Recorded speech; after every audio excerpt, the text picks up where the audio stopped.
আর মাত্র কিছুদিন বাকি। আপনার হাতে থাকা ফোনটি বৈধ বা অবৈধ কিংবা নিবন্ধিত আছে কিনা 16ই ডিসেম্বরের মধ্যে নিবন্ধিত না থাকলে সকল ফোন বন্ধ হয়ে যাবে। যাদের নিবন্ধিত নাই ফোন বন্ধ হয়ে যাবে। তো এই জন্য আপনি কি করবেন, মেসেজ অপশনে যা চেক করবেন। মেসেজ অপশনে যে বড় হাতের KYD লিখে একটা স্পেস দিবেন। দেওয়ার পরে IMEI নাম্বার সেখানে বসাবেন। IMEI নাম্বার বসানোর পরে আপনি কি করবেন, সেন্ড করবেন, মানে একটা মেসেজ পাঠাবেন। কোন নাম্বারে সেন্ড করবেন? 16002 এই নাম্বারে সেন্ড করলে আপনার মোবাইল বৈধ না অবৈধ নিবন্ধিত আছে কিনা সেটার একটা মেসেজ আসবে।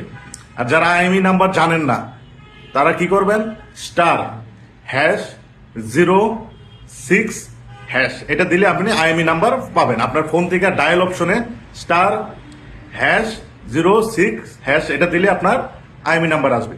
তো এই IMEI নাম্বারটা কি করবেন, মেসেজ অপশনে যে আপনি কি করবেন, বড় হাতের KYD লিখে একটা স্পেস দিবেন, সেখানে IMEI নাম্বার বসাবেন।